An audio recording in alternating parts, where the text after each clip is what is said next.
Welcome back, everybody, to your daily update on the state of the Malazan Empire. And here we are with Dust of Dreams, Book 2. I started it today and I read the first two chapters, and I'll try to talk more coherently about it than I did yesterday. I am feeling a lot better, at least physically.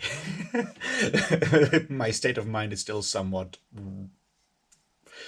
all over the place, but that's got nothing to do with this. So let's get into this. Cheers.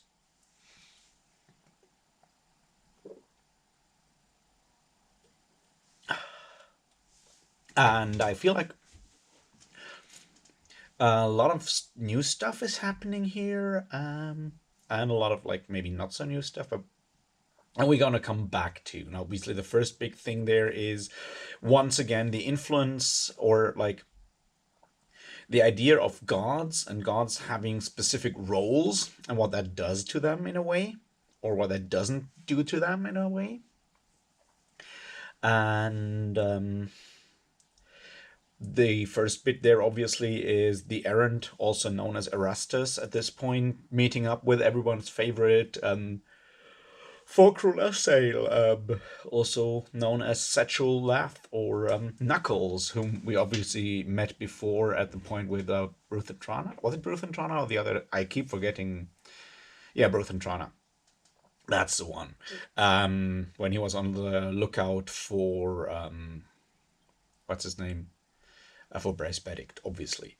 So that house, that Azath house under the sea, somewhere in Mael's realm, and we find out more stuff. We learn that Setchel Lath was once like an elder god. Yes, he's Forcrul, but he's basically the predecessor of the twins of Upon, of the gods of chance. Although, since those were darker, grimmer times, he's mostly the Lord of Mischance, which, you know.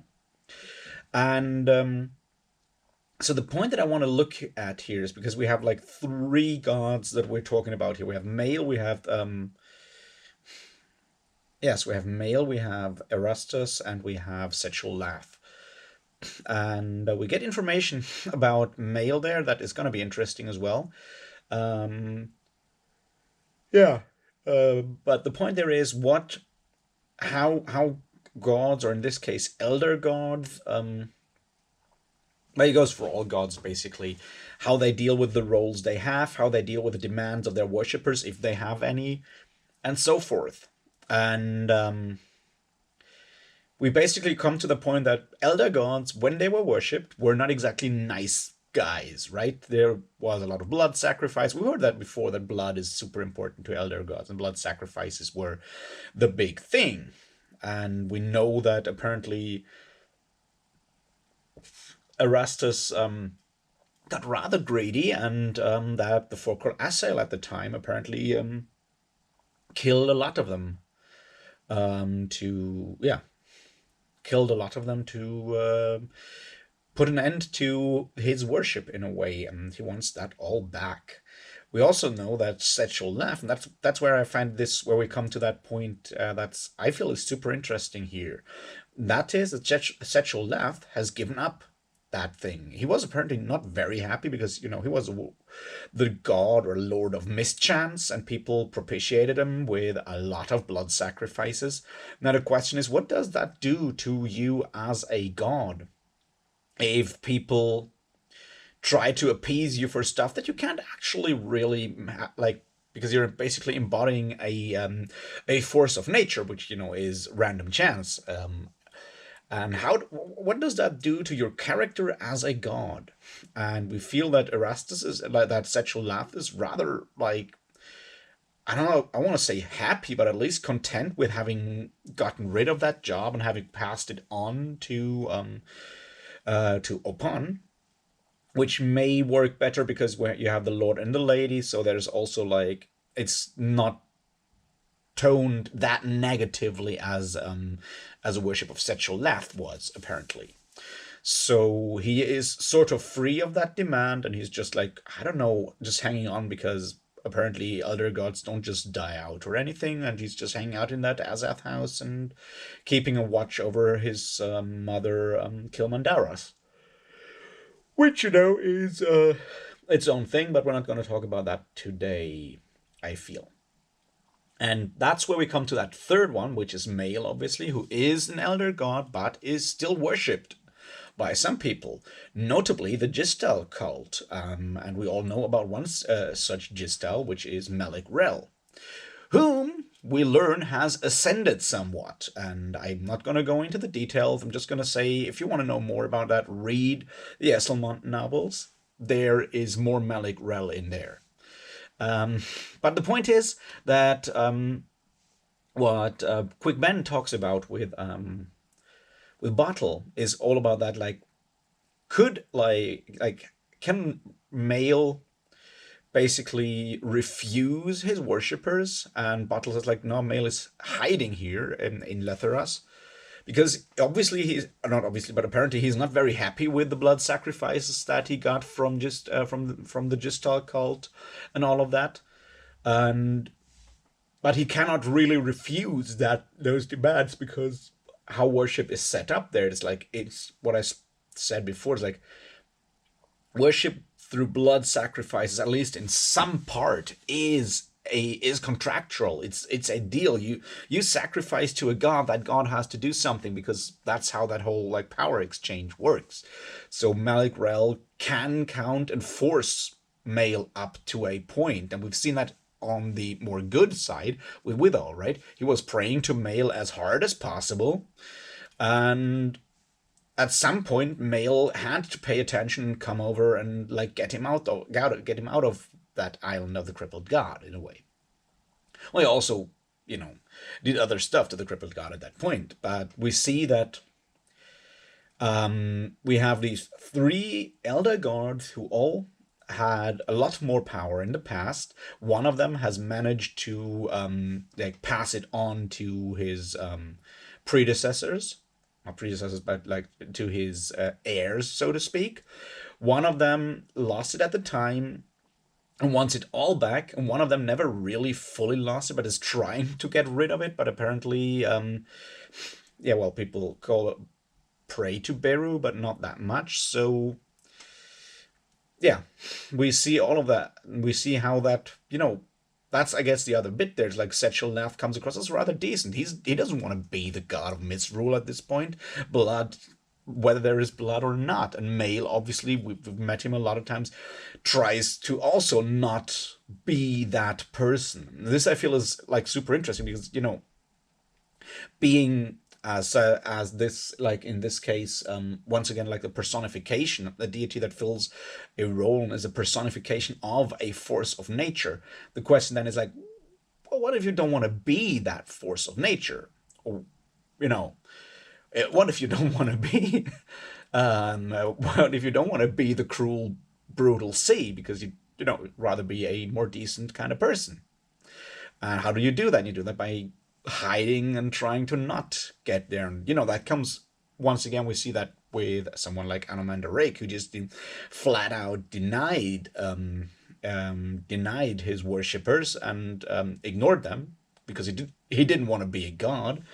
And we had Hood, and we have seen like the ending of Hood in Hood as a god, as the Lord of the Death. We've seen that at the end of Toll the Hounds, right? He's like, he also wasn't not really happy with the fact that he basically has no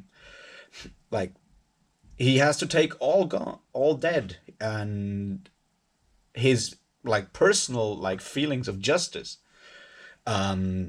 have no place in that, in a way. So that I feel is an interesting bit to look at it, how all these different gods deal with the fact of how worship makes them, like changes them in a way. And I mean, we can go from there and see this as a metaphor, I guess, for how we as humans like let the overarching system behind our lives, how we let those things engulf us, our roles that we take on in life, if we take on, depending on what kind of job we have, how we can let those things define us, or let those things not define us too much.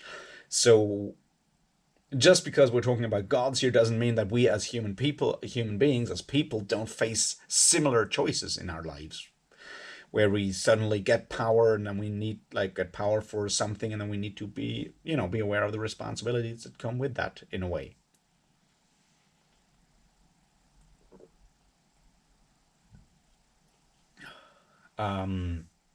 So there's certainly that. What else do we have? Well, a bit of like fun interactions with Lieutenant Pors and the soldiers and Kindly and that whole thing. Um, but I don't know. We also learned. I mean, it's fun, but I don't feel there's that much to look at here at this point.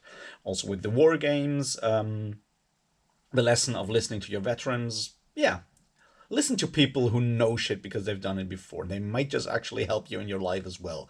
It doesn't always have to be like in the military. The idea of listening to veterans or more experienced people is always well worth it. But yeah, what else? And I feel that sort of covers most interesting things in that chapter. I feel like mostly, like largely, the thing with Setchel and the Aaron deciding. And this is I feel, yes, this is like another one that's big. The Aaron is like, yeah, I want to break down the entire like system of the new god, destroy the warrens, and just recapture that old glory. That's never a good idea. Never. Right? People talking of old glory, of recapturing old glory, usually don't mean any good, right? Just be aware of that. There's being conservative, and there's like reinvigorating old glory that never was as glorious as it seemed. It usually involves a lot of blood. So I don't know. Stay away from Nazis is basically what I'm saying here. Um, it doesn't only go for Nazis, but it certainly goes a lot for those kind of people.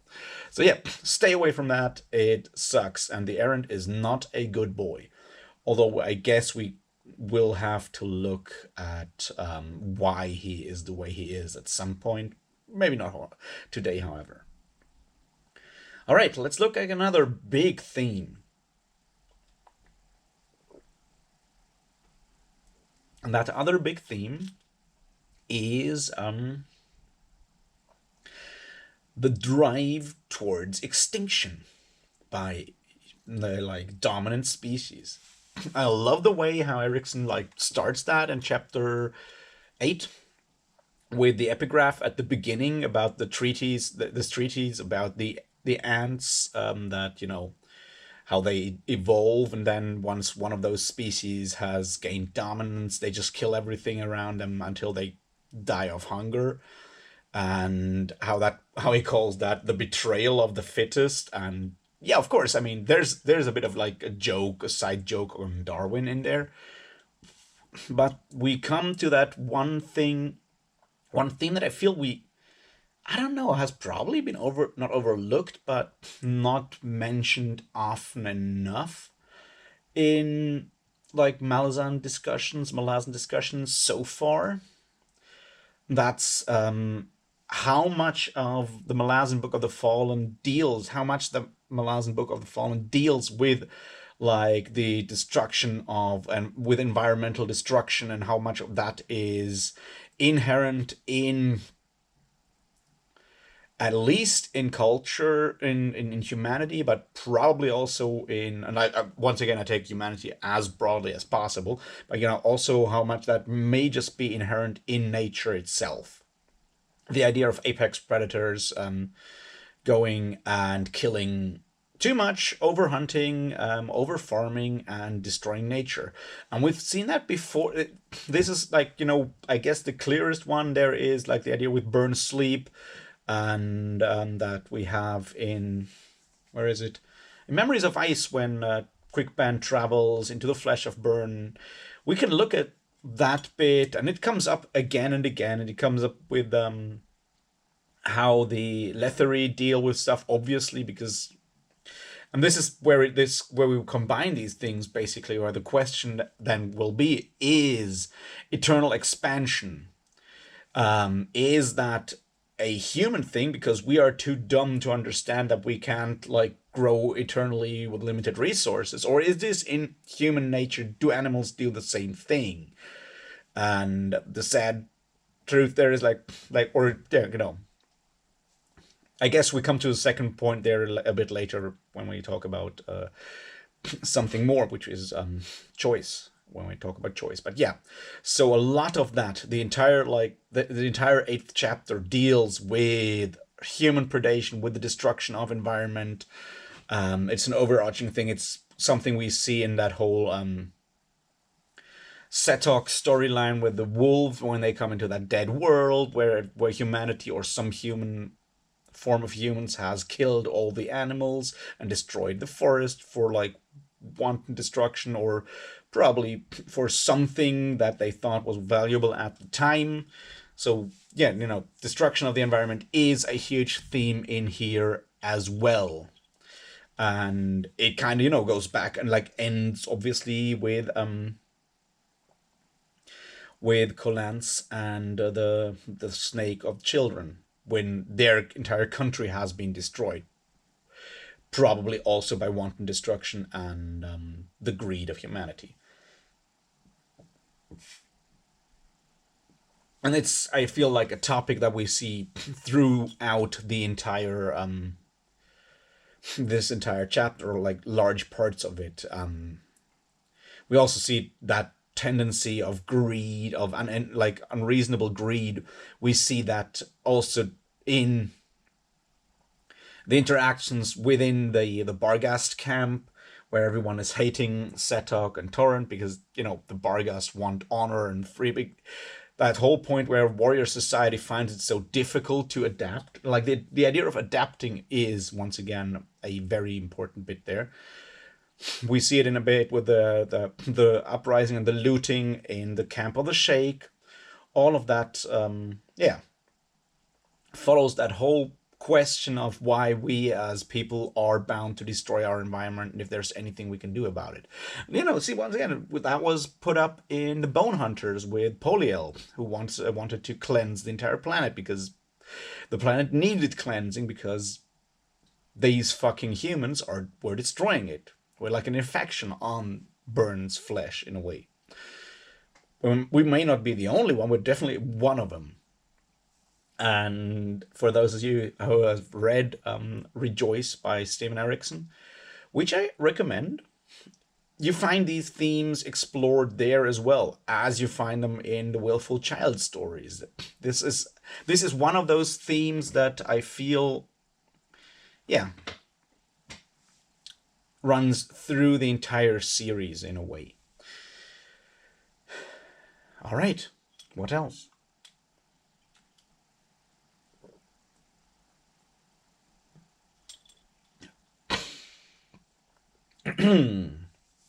Let us talk about the dragons and the need for choice and the need for the self and the other, or at least two poles within a system to have like any kind of thought pattern and so forth. Now that one is a huge one. That's a huge one, and I probably don't understand it as well as I want to, which, because I'm dumb.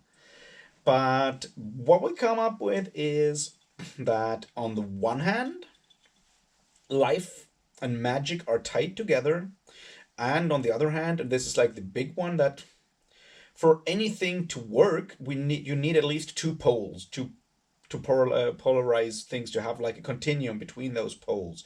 You can't just have that one god that contains everything in itself, because then there always has to be the other to put yourself up against, to have choices. And that when you look at Christianity, at religion in general, you look at Christianity, that's something that you have there as well. It's like, where are we, go from the point of start from the point of God being the Almighty, containing everything in self, being the creator, and all of that. We still at some point come up with the idea of Satan. or the adversary. And that's an idea of theology much more than it is an idea like of later theology and so forth. You don't get that in the Old Testament that much. I mean, even that one Satan that comes up in Job is not that kind of thing yet. But in like modern Christianity, not really modern, but like medieval Christianity and so forth, the need for that other like out there is important, because, and that's like whether the thoughts go on to when Sakchurok is talking with Khalid, there is like you need that, so you have two options, because the idea of choice is vital for us to have any kind of morality. It's like we need to believe that we can choose, that we can make a choice as moral beings, as hopefully human beings, as moral beings. We need to be we need to at least have the illusion of choice. We need to know, we need to believe that we can make choices between at least two different options, and we are free in choosing. All right, and that is vitally important here, because what comes next, when you combine that with what I spoke about before, when it comes to the destruction of the environment, that seems to be inevitable within nature. The point is that we as human beings, with the idea of having a free choice, and human beings once again as widely defined as widely as possible, if that is the case, then obviously it means that we have the choice to maybe not destroy ourselves by overfishing the oceans, overhunting, overfarming, and so forth. Or at least the people in the Malazan world have that choice, because there's freedom of will. And that, is a huge thing to keep in mind, because otherwise we would be doomed and we could just end. So the idea of having the freedom of choice gives us the duty, almost the moral duty almost, to choose not to destroy ourselves, which is in the end where Caliph goes. And that's the idea when we talk about compassion being that option, basically.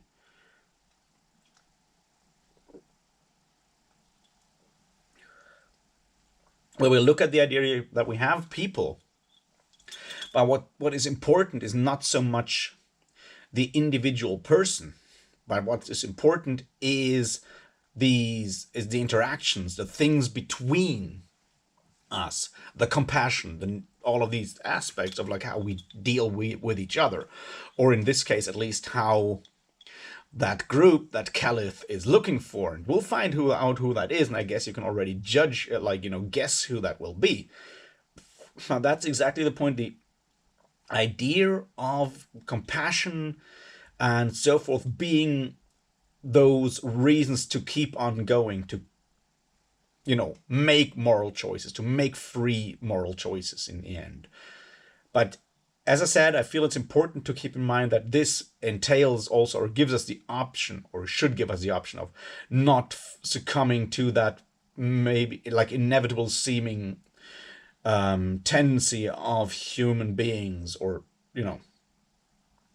of not only of human beings, but of apex predators, to destroy their environment around them. We see that happening again and again, or we saw that, or whatever. But that's the point. It's like we got the choice, and we should use it. And this is, once again, this goes for the people within the Malazan world, but this is not just a this is the kind of book that should make you think about stuff outside of the book as well. Maybe, question our lifestyle in the outside world there as well. But, I guess if you've read it all the way up to Dust of Dreams, you kind of got the point at that point by now.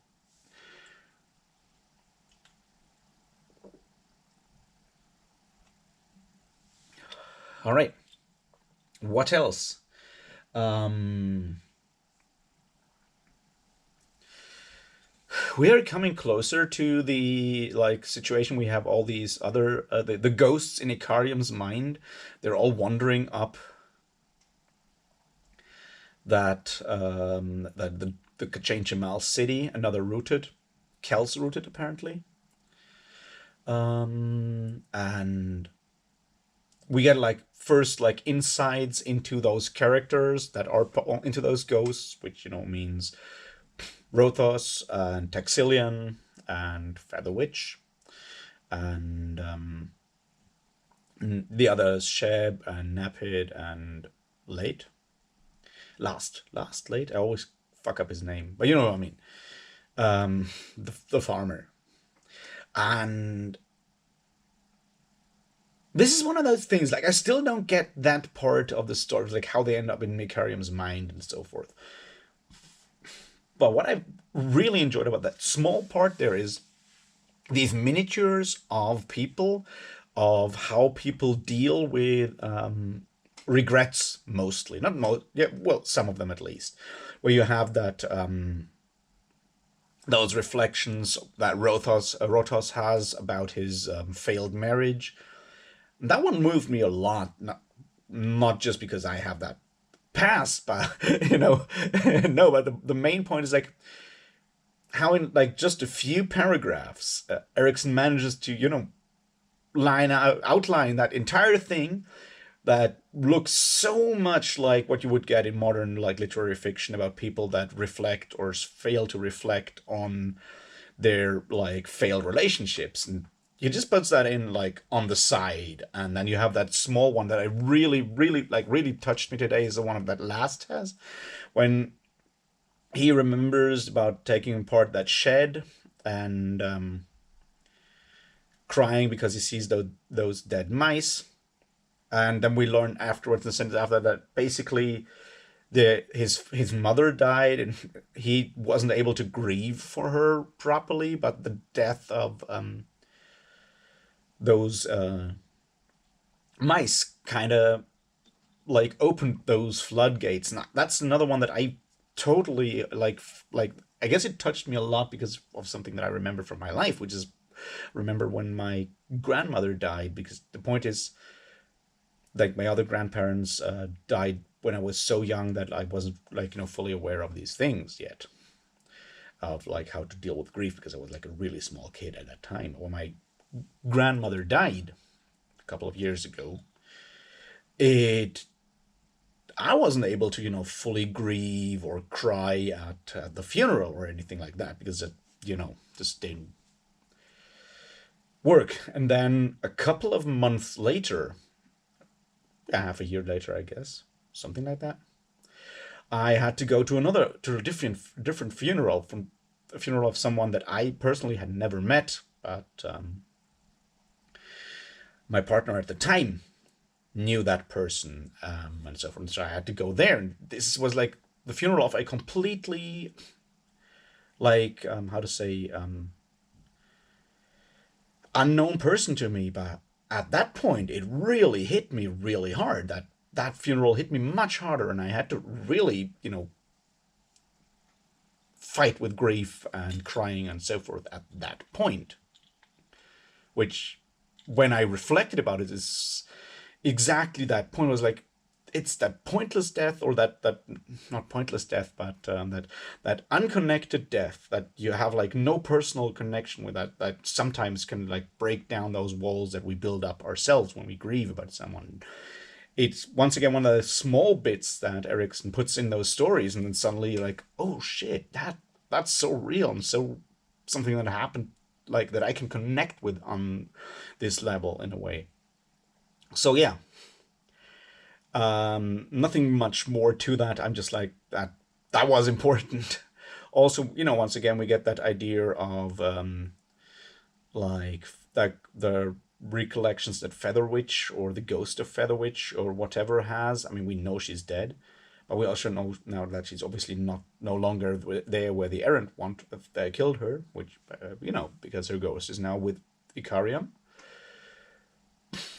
And her regrets and her abuse in childhood, and how that abuse once again like changed her entire character and turned her into someone greedy for power, because usually you get that power, want that power for self-defense in a way. And so we get some more background on those characters, and like the same with Taxillian and the machine god and like true justice and so forth. We need to have us a talk about justice at some point. Um, so yeah, let's just end this with a talk about the children, about Badal, the poet. And there I feel like another one that is like her final poem thing, like final poem in that chapter is about losing words, like the whole idea of losing words because they have meaning and like dropping them to that is brutal. That whole idea, especially when you think about it, that it's still a child that is thinking like that, and that poem about today we lose you, today I lose you, tomorrow I lose me. That just holy shit, right? But yeah, the idea of that in a way that we lose like words and the associated meanings and ideas with that are associated with those words, and that we can actually lose the understanding of certain things under like extreme circumstances, and those may just be wandering through that glass desert or towards that glass desert in that like famine-ridden land, but those could also be very personal tragedies in our own lives in a way, right? And the fact that words are what makes us. So once again, once we start losing ourselves, right, we also lose words and meanings and stuff like that, because that's what we as human beings are. At least when you talk about character or soul or whatever you want to call that's ideas, and ideas are words because we are a species that thinks in words and narratives and sentences and shit like that. So there's a lot of like sadness with me when I read those parts about Badal. Anyway, I feel that's enough for today. I have to go to at least one video conference now anyway, so I'll talk to you tomorrow about more Dust of Dreams. Until then, cheers.